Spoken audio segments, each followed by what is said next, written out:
7 mesecev. 7 mesecev, odkar je sam predsednik vlade, gospod Janez Janša, svaril, da bo jesen še hujša, da bo drugi val veliko težji.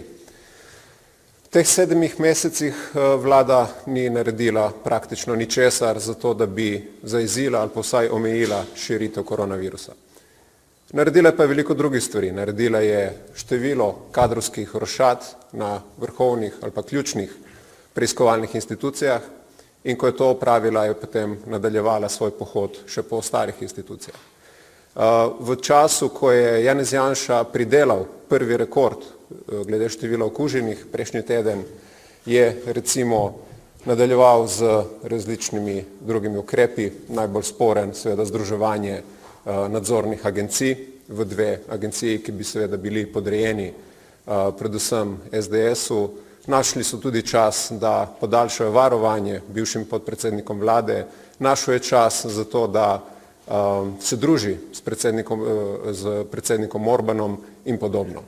V tem času so njegovi ministri našli čas, recimo, da minirajo imenovanje direktorja Pedagoškega inštituta, našli so čas, da pravzaprav nadaljujejo svoj kulturni boj. Recimo, minister Simoniti je našel čas, da izžene ali pa deložira dober del nevladnih organizacij iz naslova na Metelkovi 6. To je ta vlada. Ta vlada se ne ukvarja z epidemijo, v teh 7 mesecih niso poskrbeli za dodatne postelje v zdravstvu, za dodatne kadre v zdravstvu, za dodatne kadre v šolstvu. Ta vlada ima samo en cilj in tudi v času epidemije, to je popoln nadzor nad oblastjo. Zaradi tega smo v Levici skupaj z LMŠ in SD-jem in SAB-om, se pravi kot opozicija, pripravili ta sklic izredne seje z namenom, da se seveda na te stvari jasno opozori, da se opozori, da je to nesprejemljivo nasploh, predvsem pa v tem času.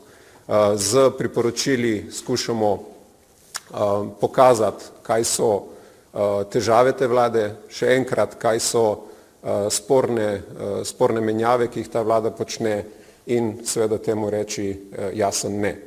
Tako da to se bo zgodilo v kratkem, seja je predvidena za 2. novembra, na kateri bomo potem še dodatno o tem razpravljali.